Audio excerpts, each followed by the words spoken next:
Mr Miller, members of staff, parents, carers and boys of Year 12 2017. It's my great pleasure to welcome you here tonight to be made aware of the information that the boys will be receiving over the next few days and continue to receive throughout the coming 12 months. I'm certain that the boys have told you many times that this next 12 months is going to be gone before we all know it.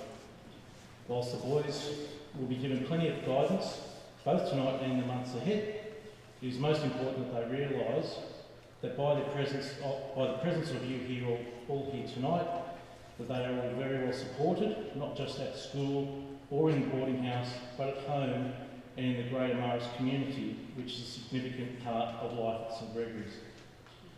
Without any further ado, I'd like to invite one of our boarders, Charlie Allen, to come forward and lead us in prayer.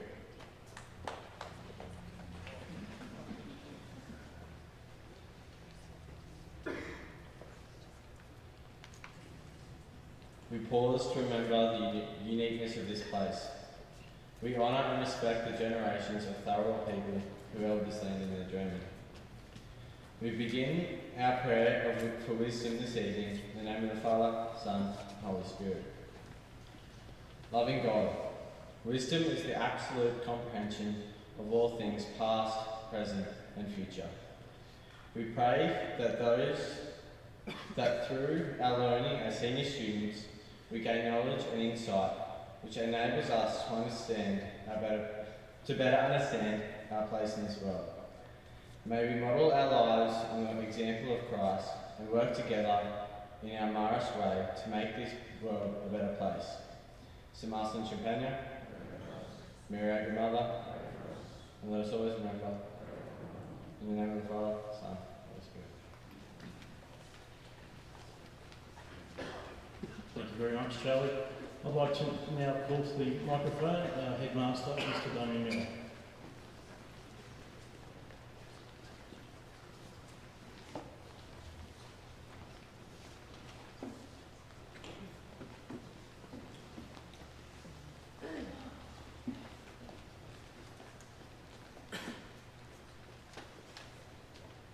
It's a bit like going to church on a Sunday, isn't it? You know, the back rows full up and all the front rows are very full.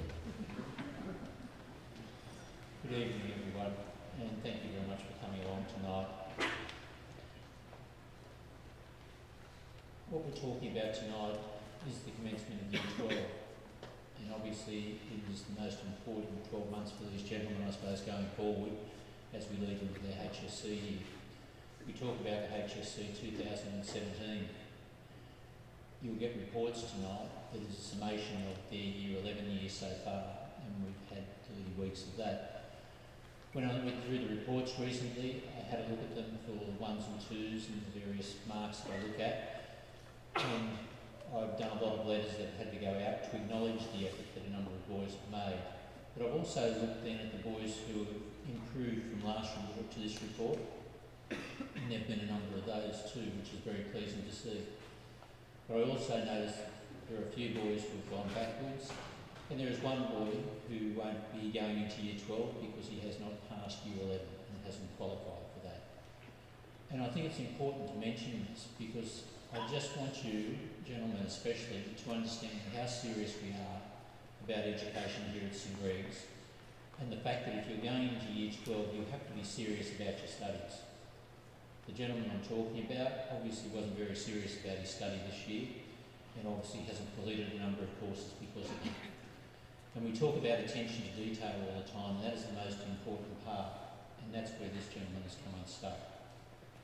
I've also looked at a number of boys where they might have passed, let's say, 6 subjects last time. This time they've dropped down, they've only passed 2. I'd say either the effort's dropped off or the attention to detail hasn't been there, and that's why they haven't been successful with it.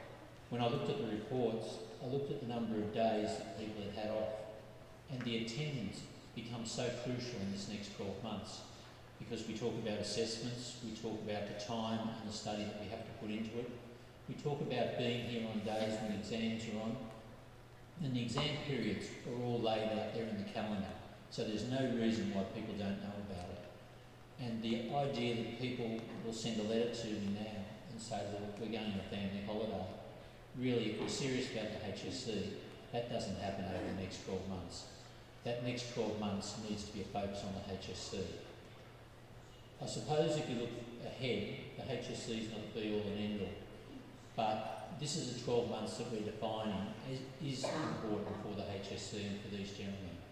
And it'd be unfortunate if they didn't put their best foot forward and make their best effort to achieve the best that they can. I was thinking the other night, wouldn't it be wonderful if these young men decided my best subject is mathematics or wood, whatever it is, but I'm going to get a band 6 in it. And whatever I do, I'll do the best I can in all my subjects, but my favourite subject, I'm going to get a band 6. And if you thought about that for a minute, that would be an amazing effort and an amazing comment on this particular group, because that means you'd have 160 band 6s. Now, there'd be no other school in the area that has 160 band 6s. So there's a challenge to start with, gentlemen, for you. I suppose the other side of it, from my point of view, is that we go on retreat in week 4, it's 2 weeks away, and that retreat is very important. And part of the reason we come to St Greg's is we're getting a Catholic and a Marist education. And that retreat is a time that we stop and we think about where we're going and what we're doing. And I've seen so many gentlemen come back from that experience and they're changed people for it. Whether it's to do with the study, or to do with family life, or to do with their time here at the college, it does have an effect on them. Once we come back from that retreat though, we've got 6 weeks left to the end of the year. And there will be assessments at the end of the year for them, and they'll get the feedback on that. And then that'll give them time during the holidays if they want to spend some preparing for the following year. But when you look at it, next year there are only 29 weeks left of schooling, and that's a very short time. I'm sure if I said that to a number of the boys, they'd say, no, it's a very long time. But the moment they come back in February, they'll realise how short that'll be. And that's why it's important to put the time and the effort into everything they are going to be doing. I spoke earlier to them, told them 2 stories. There was one about the colour beige and just being average and relating it to that. And I also spoke to them about being a victim or a champion. They have the choice here to be better than average, in other words better than beige, and also to be a champion. But it's what they do between now and the HSC next year that will define that. Some of them might look at their reports on Friday or tonight and think it's not great, but okay, I'll just let that ride and we'll see how it goes from there. They can play the part of the victim. On the other hand, they can look at it, study it carefully, work out where they're not doing the right thing, or work out how they can improve, and they can be the champion by the end of next year. When we're looking at the prizes for Friday, we've got the Academic Assembly on, and we've notified many parents about those awards. But to see the competition for those awards when I looked at the reports was a great credit to this particular year group. And I think they can be a marvellous year group going ahead with the HSC. As people, I'll talk about that on graduation day next year, but academically, what they can do based on what I've seen so far, we can look at getting a lot of band 6s. And as I said, if every boy applied himself in his favourite subject to get that band 6 and made it his goal, that would say a lot about this group academically. Just on communication, you know we've put a lot of things out on email, then they go onto the website. We've also got a Facebook page now. It's the authentic page when you look at it. There are a number of St Greg's pages out there on Facebook. We didn't put them up. So the authentic one is the one we're working through. But our communication will go out through that Facebook. It will go out through the website, and you'll get the email as well. And I'd ask you to be aware of that communication going forward, because as I said, the next 12 months will be crucial for your sons. And it's up to them to decide whether they're going to be victims or champions. That's their choice.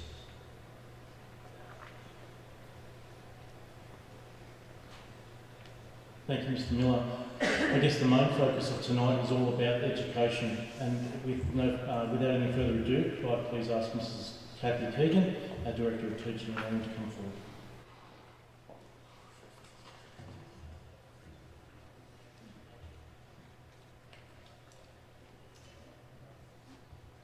Thank you very much, Pat. I'd also like to welcome you all here tonight, although I'm not sure about my choice of jacket colour. I'm trying to work out whether I can come up with another colour for it than beige, perhaps a light grey. I should have realised with Mr Miller's theme I should have avoided this jacket tonight.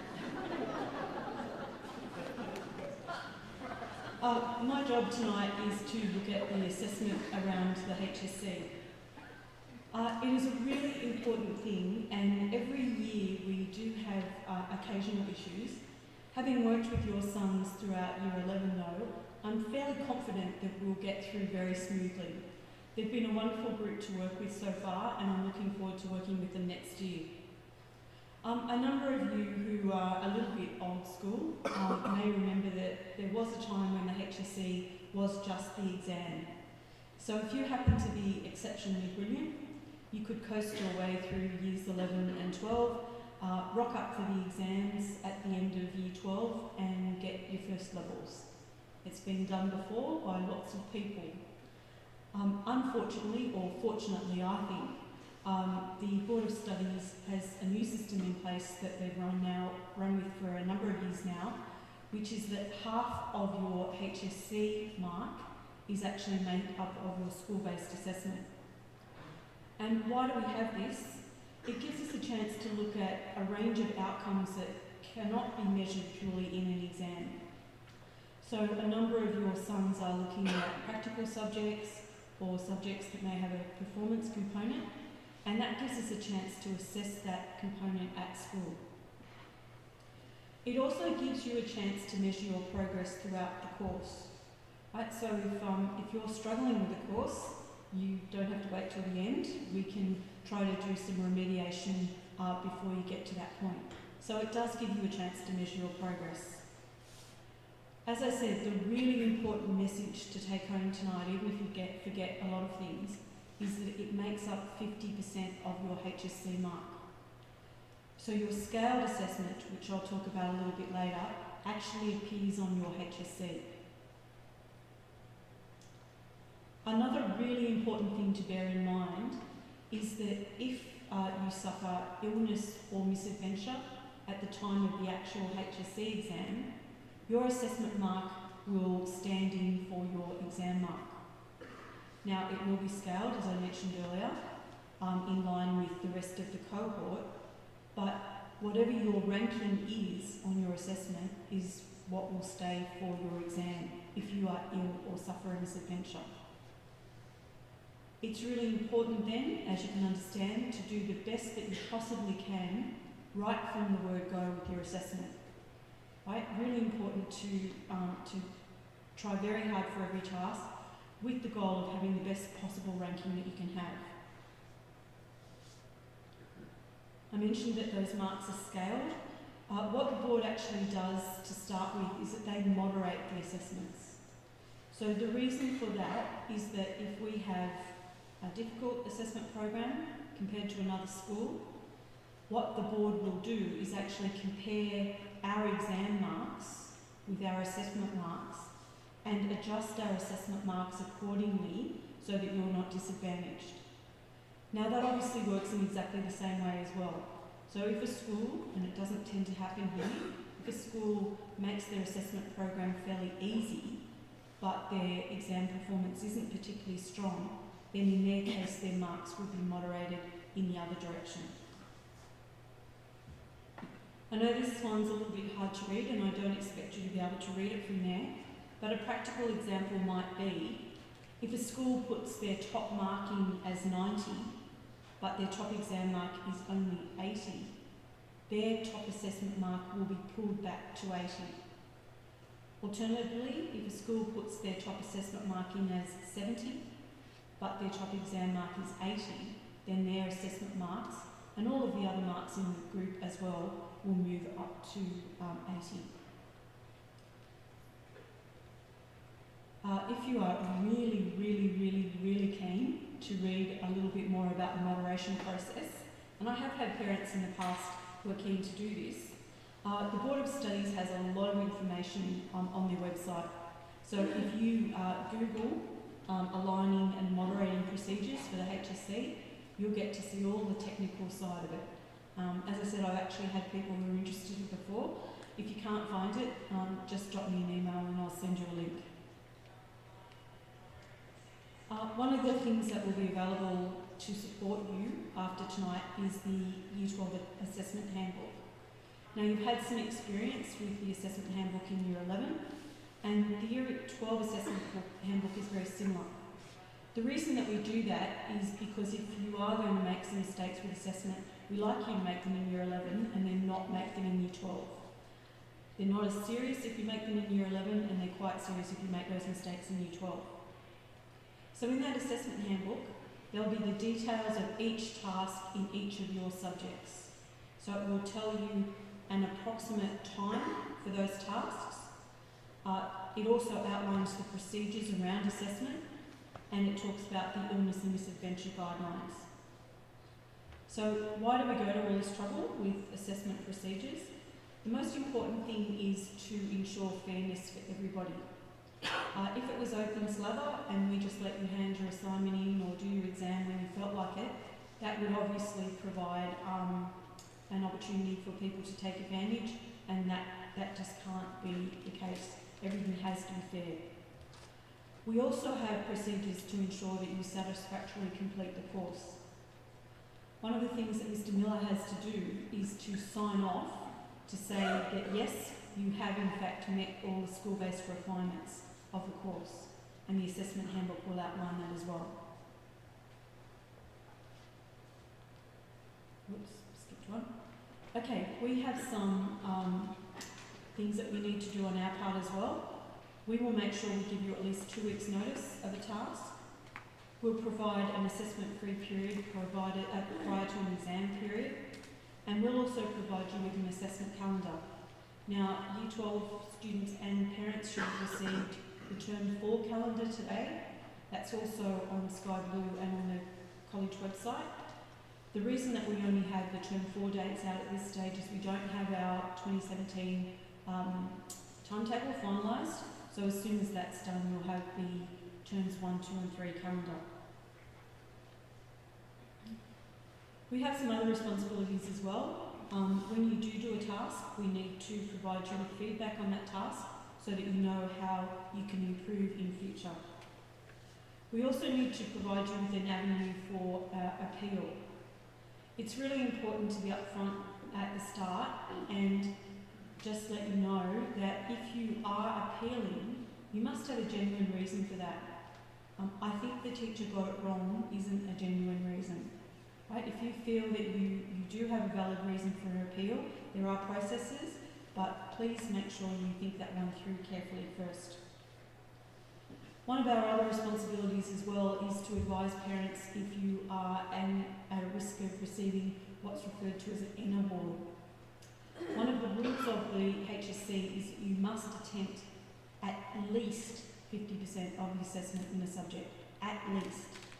Now, we're really lucky here, and just about everyone attempts 100% of the subjects. But you must complete at least 50%, otherwise you can be at risk of not getting that subject up for your HSC, and if you don't have enough units, you therefore won't get your HSC.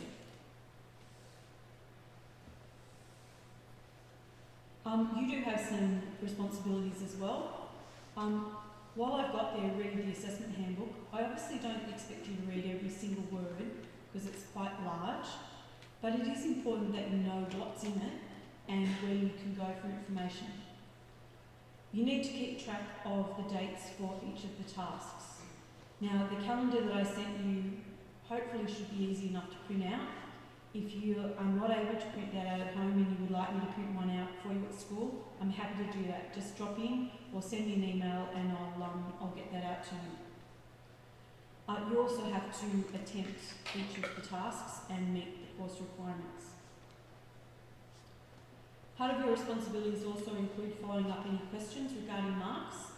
So if your pages haven't been added up correctly, as occasionally happens to me, you need to make sure you let your teacher know straight away. You need to follow the procedures for submission of tasks. So if you've been asked to hand in your task before school, recess is not good enough. right? The requirement said before school. If you're asked to email it by 3 o'clock, emailing it by 10 p.m. is not good enough. So you need to make sure you follow the procedures for the task. You also need to be careful to follow the illness and misadventure procedures. Things happen in families, people get sick. If that's the case, you need to make sure that you've got medical documentation that covers your absence and that you're able to produce that.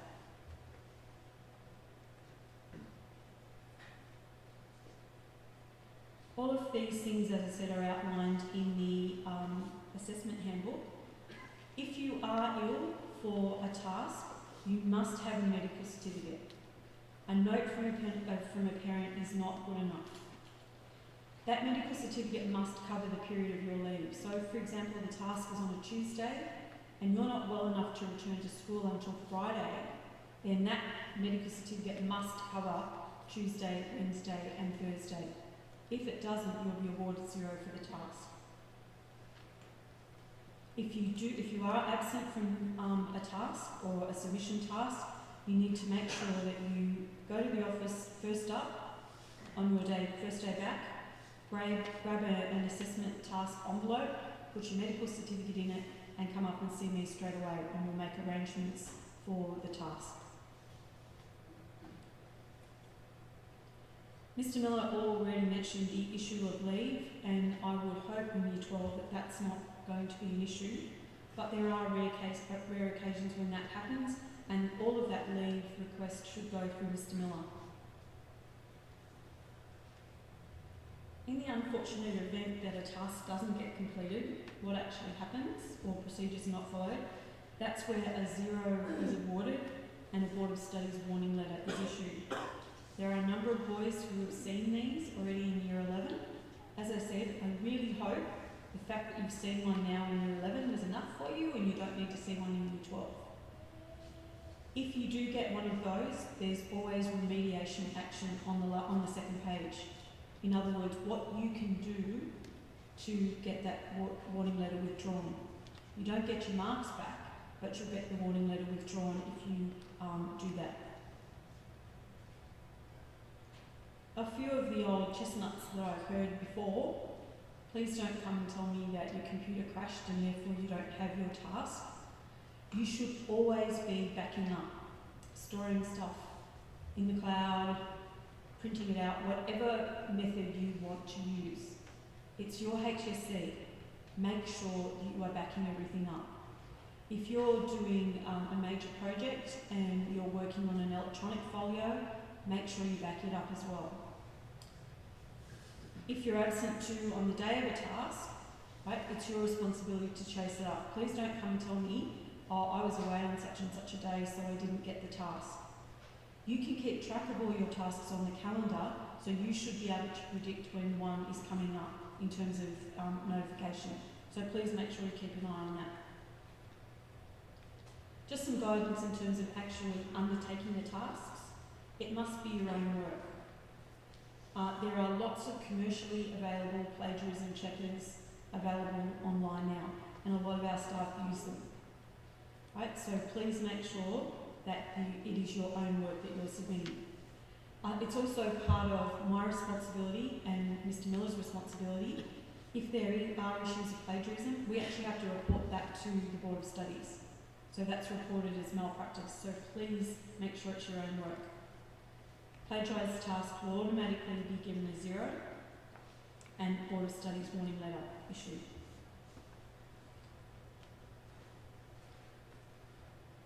Occasionally there is the need for extension, fortunately not very often, but if you do need an extension for a particular reason, you need to be well and truly organised and come and see well in advance. And so an extension would be granted on an individual case-by-case basis. I mentioned earlier too that it is your right to appeal, so there isn't a process. If you are not happy with your result, there's a process that I can take you through. And just a reminder, if you have any questions about procedures, etc., they're probably in the book, but you're most welcome to come and ask. These are some of the issues that came up during prelim. So plagiarism, working together, doing a task together and submitting the same one, that's a no-no. Incomplete tasks where a student may have done perhaps 2 sections of a 5-section task and wondered why their mark was quite poor.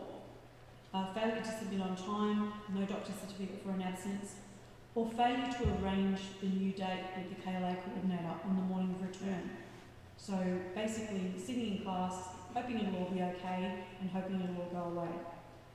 You need to be proactive and you need to chase the head of the department and make the arrangements. It's really important that you remember that you've got to get your HSC assessment done so that you get your HSC. For those students studying a vet course, I know Mrs. Wall has already spoken to you about your work placement. It is a requirement of the Board of Studies that you do the 35 hours of work placement. It's not an option. So you must have done 35 prelim hours and 35 HSC hours to qualify for that course for the HSC.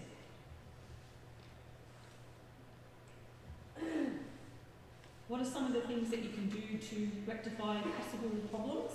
Firstly, listen to the instructions that you're given by your teachers.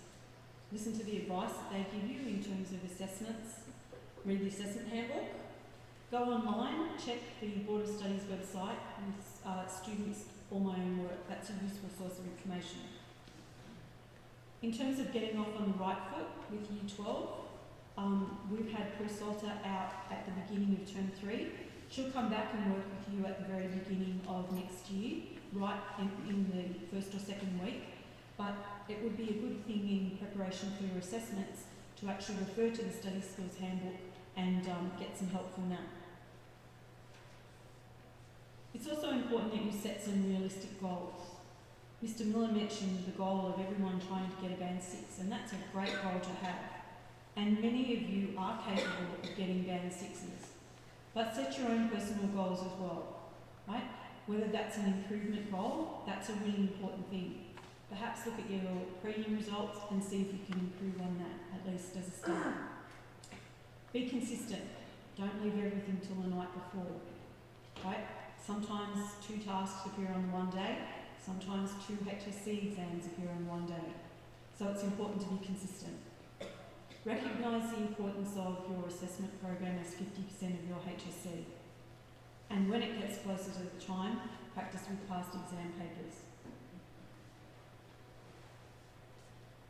Tonight's not the night to speak about the ATAR because we'll be here forever. But I just wanted to make a couple of very quick points, and you're most welcome to speak to me about this at any stage. Firstly, an ATAR is required for university entrance. So if you have no intention of going to university, you don't have to get an ATAR. You don't have to have one. It's also important that it's determined by UAC, the University Admissions Centre, not by the Board of Studies, and certainly not by the school. So the University Admissions Centre are the ones who decide how they're going to scale things and which courses they're going to consider of most value to them. And it is important to remember that it's your best 10 scaled units, 2 of which must be English. I mentioned I'm not going to go into scaling in great depth, but basically, scaling is what would have happened if all of the courses that everybody was studying were of similar levels of difficulty. So that's basically why they do that. If you are interested in more information on the ATAR at this time, the University Admissions Centre website has lots of really important information and reports on scaling that go back over years. I'll be presenting at the Careers Forum, unless I've got the sack. No, I haven't got the sack yet. And you're most welcome to come and speak to me about the ATAR as well. I'm not sure whether I've shown this one to Year 11. I know it was one of my favourite slides with Year 12, and after I showed it to them a few times, I think they're a bit sick of it. So if you've been a Year 12 parent before, you've probably seen this one. But it's a really clear mathematical indication of how far a little bit of extra effort goes. Now, I don't expect you to be able to read that either from there, but basically the scenario is two boys, two mates, Matt and Mike, who do exactly the same subjects. Matt has 70 in all of his subjects, whereas Mike has 80 in all of his subjects. So Matt's done a bit of night before stuff, you know, the occasional last minute. Mike's been a little bit more strategic and done a little better. In the column next to the 70 and 80, what those numbers tell you is where they're ranked in the course. So for example, in biology, Matt is ranked at the 44th percentile, whereas Mike is up at the 72nd percentile. Right, so remember these two boys are doing the same subjects: bio, business, advanced English, mathematics, modern and visual arts. So we've got 12 units, so they've got a spare one. Yet their difference in their ATAR, so only 10 marks difference in the result. That's the difference in their ATAR. So Matt's ATAR 57.8 with 70s in all of those subjects. Mike's ATAR 81.2. So you can do a lot with 81.2 that you can't do with 57.8. Right? So a little bit of effort goes a long way. What can you do as parents to help? I'm very confident that there'll be lots of support provided. A comfortable and quiet study place is really important as well. Some extra supported exam time, which in my house equates to food and more food. It's also important to be realistic about their study program and encourage some balance.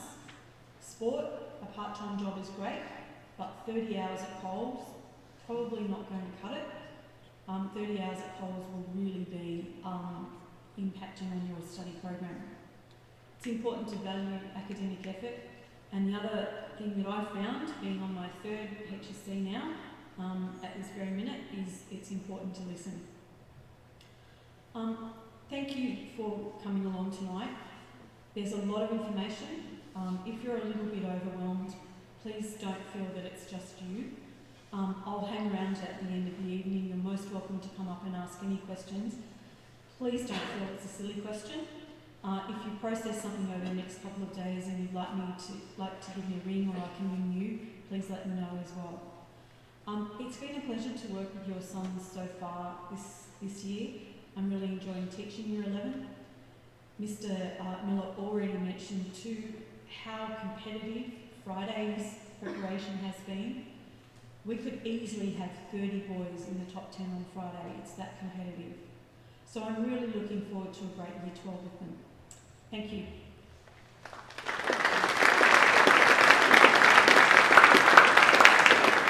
Thank you, Mrs. Speaker.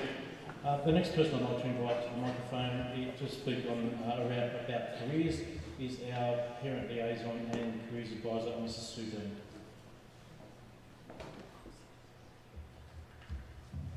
Careers advisors, by the way, are never beige, just so you all know. Just on the little check-ins.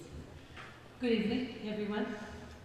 Gentlemen, particularly, for the next few minutes I'm about to tell you the same thing that I have told Year 12 classes for more than 25 years. Don't start doing the maths. Technology has taken education to a level that I would never have imagined, and that was 40 years ago when I first started to teach. However, the two pieces of advice that I'm going to give you and talk about are as relevant today as they were when I first started speaking 25 years ago. And Mrs. Keegan has already started it, and so did Mr. Miller. And so I suppose in some ways that tells you how important it is. The first thing is you have to have a goal. There has to be something that you're working towards. And it doesn't matter if you're an ATAR student or a non-ATAR student. Your goal has to be your end game. Where do you want to end up? And do you want to end up having as much choice as possible? Or because of what you've put in, the effort you've put in, your choices are a lot more narrow? Obviously the first one is what we're aiming towards. An end game with an ATAR or an end game with an apprenticeship are the big goals, the big picture. But you'll find that's a very hard thing to work towards if that's all you're thinking of. And what you need to do is to be practical and break it down into smaller goals. So I wrote some goals for you to think about for this term only. For example, if you're one of the ATAR people, the university maybe people, the first thing you do is you need to see Mrs. Dean in the careers room. Hopefully you know where it is. And you need to have a discussion with me about your HSC options. What's out there?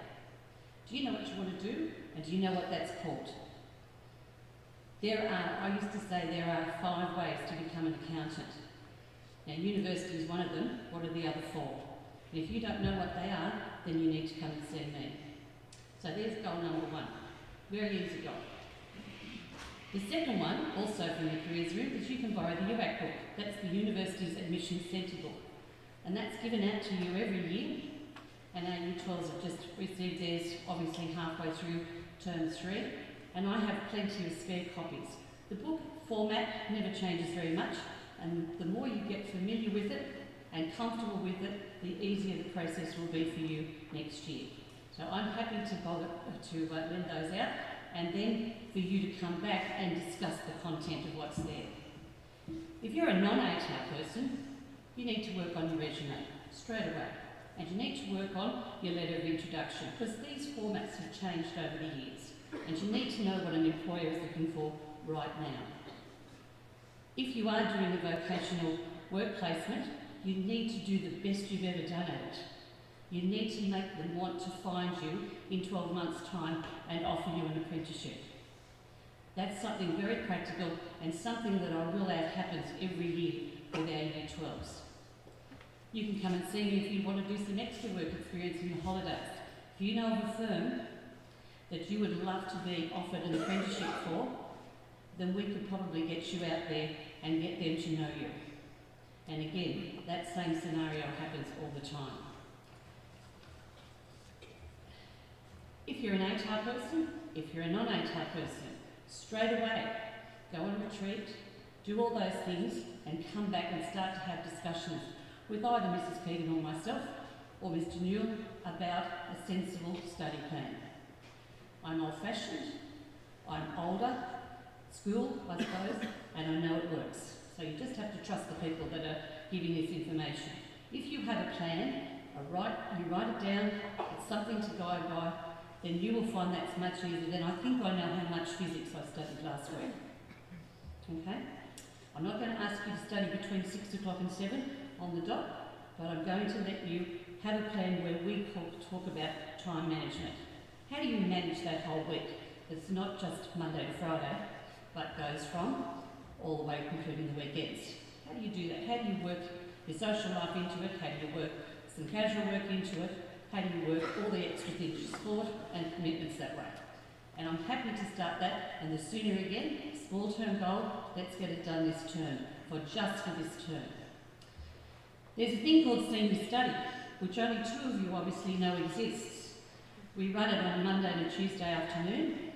It runs from 3:15 to 5 o'clock, but actually only 2 of you sadly know about it. So I'm letting everybody know, because for the last 2 weeks there's only been 2 Year 11s that have actually attended senior study. I'm being flippant, but senior study for 1.5 hours on a Monday and or a Tuesday will set you up for a very good pathway of consistent, reliable, quiet, and if I have my way, written homework or study or assessment working. You can do a whole essay. If you're an extended response person, if you've got subjects that ask for an extended response, senior study is the best place in the world to get that done. It's quiet, it's structured, and you write. You remember that thing? That's what this is. That's a pen, right? Which you have to use in 18 months' time for your HSC. Okay, so you need to get used to being able to have handwriting that I can write, I can understand when I read the first sentence of your extended response. And you do that by practicing. The senior study, just in case you don't know, and now every parent looking at their child will, I know, tomorrow will be standing room only, understand that. I'm more interested in 3 weeks' time. But every Monday and every Tuesday in room 021, we have senior study. One of the senior teachers is there to supervise, to help you if you want it, to have a little bit of a talk through. I've had a look at some English essays over the last couple of weeks with people who are preparing things. You just have that bit of feedback. And we treat you as seniors. And it's just a very good discipline to get used to. The boys who did it a couple of years ago, when I was Year 12, my last year was Year 12 coordinator, the boys who came to that absolutely nailed a lot of their exams, because they were so used to that discipline of sitting still and writing and looking at their time. If a question's worth a certain number of marks, how many minutes do I give that? Have I given my answer 30 minutes worth of time? And all that we can do in senior study. And then you can do an essay and I can get it marked for you and you can have feedback. So there's plenty of things that can happen in the next few weeks, particularly after you come back from your retreat. The smaller goals,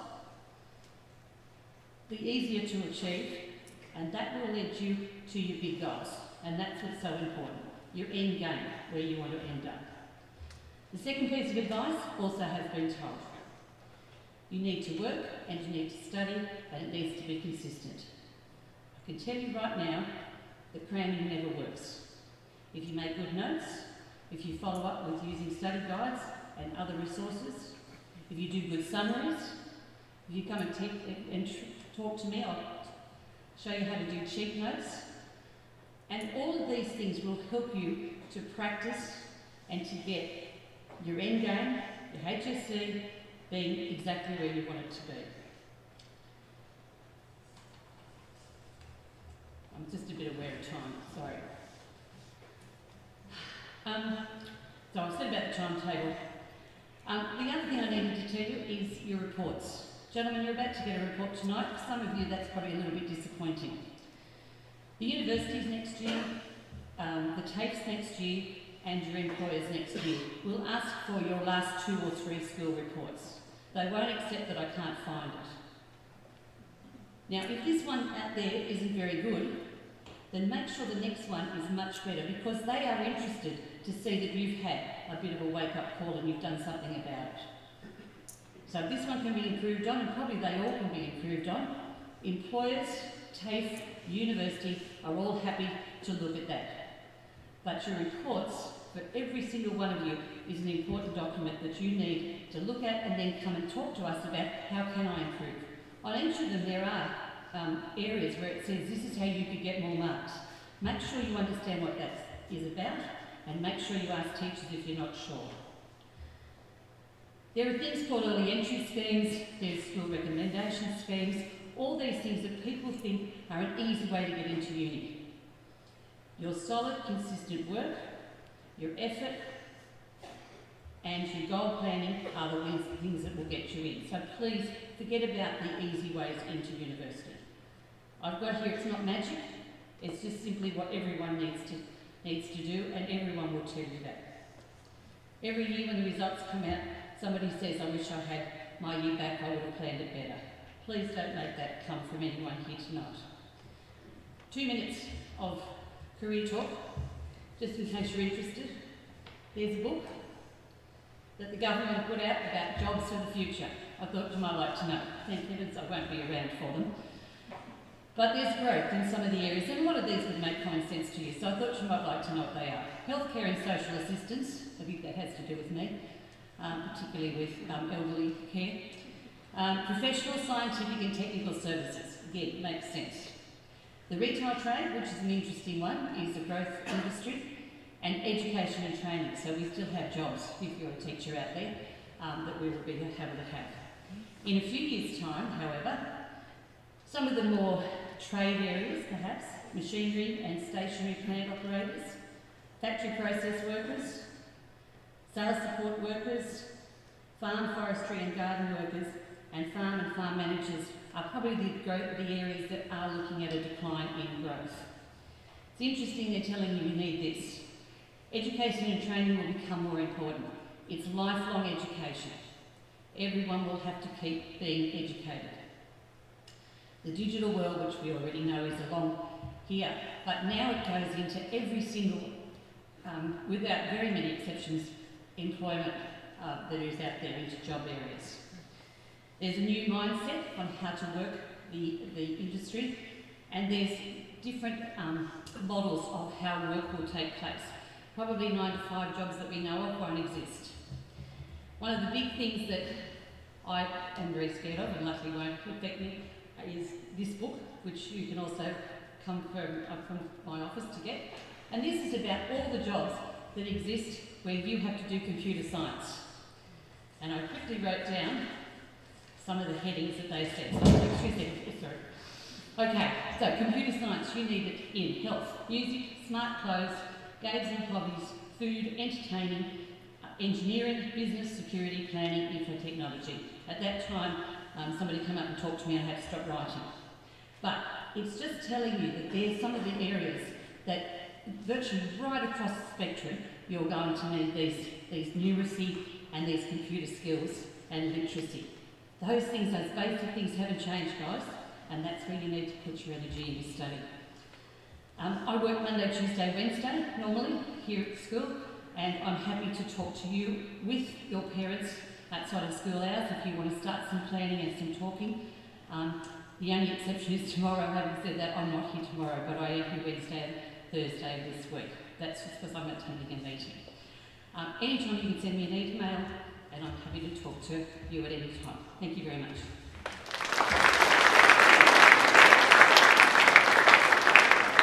Thank you, Mrs. Dean. To speak regarding boarding opportunities, you might recall back in February when we met that Mr. Spencer spoke to you. Mr. Spencer is here tonight if there are any questions that need to be directed to him at the conclusion. But we've decided to invite one of our students, Michael Calcutt, to give a student's perspective on boarding. Would you please make Michael welcome?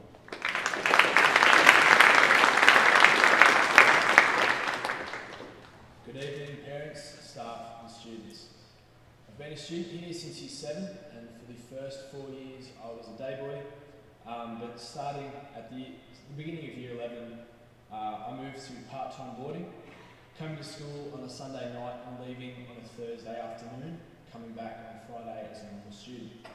And starting this term, I've moved to weekly boarding, choosing to spend an extra night at school, leaving at the end of the school week on a Friday afternoon.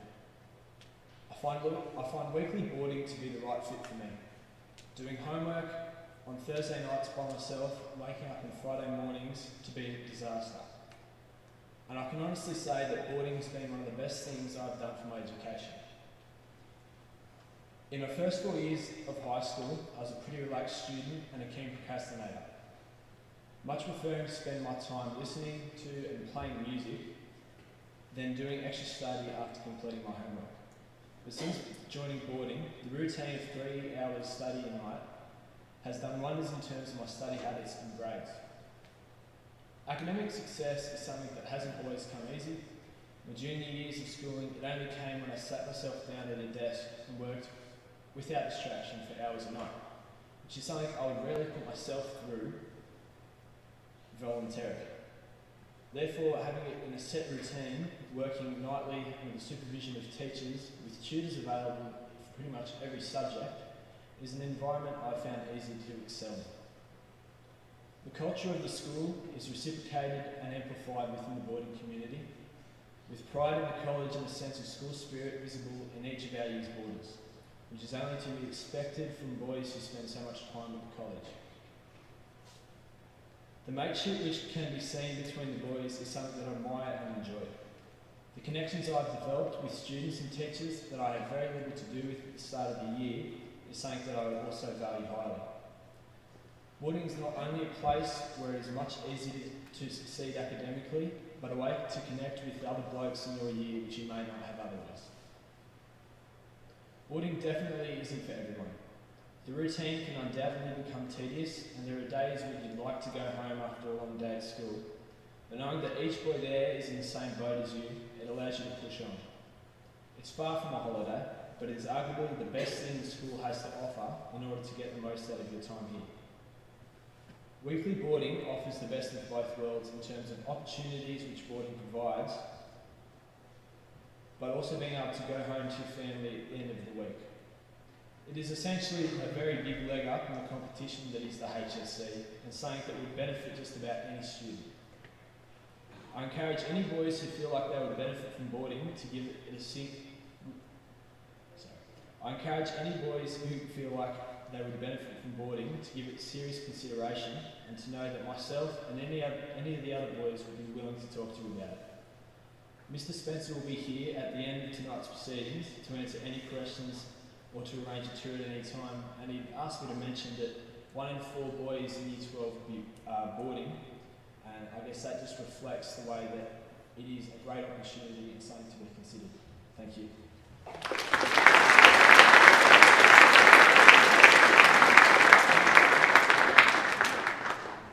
Thank you, Michael. It's my turn now, and I promise not to take up too much time. There's 2 things that I did need to address with you from a pastoral perspective. The first of those is retreat. This time next week, half of you will be on retreat, and the other half will be in the middle of your Insight program, and then on the Wednesday we'll swap over. I'm fully aware that most parents would be aware of the process, but just the reasoning behind it, this is a wonderful opportunity for our young men to have their eyes open. The Insight program, whereby they go out and they experience life for those that are way less fortunate than us. To have those 2 days, or in some cases 1 day, where that may be due to the fact that the venue can only take a boy for 1 day, and the boys have been notified of that. There will be a sheet of paper come out or be distributed to the boys either tomorrow or Wednesday that will outline the times they're expected to be at the venue and the type of clothing that they wear. Last Friday we went through that to some degree, and if it says casual, that might be only what the place has indicated to us, but the recommendation would be that things like thongs, t-shirts, board shorts are not what we represent here at St Greg's. So a nice pair of shorts, pair of trousers and an open neck shirt, that would be what we would consider to be casual. If your son is unwell or is not able to get to the Insight placement for one of the days, hopefully not both, but one of the days, we'd ask that you please notify the school as well as the Insight placement. They may have people aligned to work with our boys, and if that falls through, it doesn't look good on the school, but also it inconveniences those people as well. For those going to retreat, and we've said this any number of times to the boys, it's going to be memorable. But it will only be memorable if the boys genuinely take it seriously. I've yet to see, this will be my 4th retreat here at St Greg's, and I've yet to see a single boy not get something out of it. It's truly reflective. What the boys put into retreat is what they take away from it. And if you've been to any of our graduation ceremonies and see the videos that are put up, the number of references to retreat by far and away exceed anything else in terms of the memories that the boys create in their final year at St Greg's. It really is, as I said, my 4th one's coming up next Monday. I'm there all week and I can't wait. I really am looking forward to it. In part because I know the group of boys that are going to be there, and to share that time with them is going to be remarkable for all concerned. So I ask them to genuinely embrace that. With regards to the final thing I need to speak to you about are reports. Now they are available for collection here tonight, and with the assistance of the staff that we have here tonight, we will distribute those shortly. But a comment that I heard as we brought them in, so at about 7:20, there were a group of about 7 or 8 boys standing around the table there, and when they saw what was being brought up, I heard comments like, "My God, this is going to be horrendous. I really don't want to have a look at this." Those type of comments were being made by that group of boys. And I walked away thinking, okay, that's fine to think that way, And yes, there's going to be boys that are disappointed with their reports, no doubt at all. And there's going to be some that are going to be very happy with their reports. And there's some that might be looking at it in a, average sort of way. Yeah, that's okay. But the reason that you get these reports is to give you the opportunity to work with them, to use them as motivation. If it is a horrendous report, what are you going to do about it? And you've got 12 months to do that. Anything that's on those reports right now, gentlemen, can't carry over to your HSC. You started last week with a clean slate, and those marks will not carry over. The work habits that you've established, they can carry over. And if you don't take on board what's in those reports, and they do turn out to be horrendous, then you're not going to be happy boy 12 months from now. But if you do take a disappointing report and do something about it, everyone that's spoken here tonight has mentioned goal setting. I'd like $1 for every time you guys have heard me mention goal setting this year. But it's vital. What is motivating you? What is steering your ship? So please, gentlemen, when you collect your reports tonight, sit down and take notice of them, particularly if you're disappointed in a mark, and evaluate, why did I not do so well? And give yourself that opportunity that you're starting tomorrow to turn that into something 12 months from now that you're going to be very proud of. When you do come to collect those reports, if you are in Mr. Clark's homeroom, 112, I'll ask you to see Mrs. Dean. If you are in Mr. Todd's homeroom, could you see Mrs. Keegan? Mrs. Martin's homeroom, you're to collect the reports from Mr. Miller.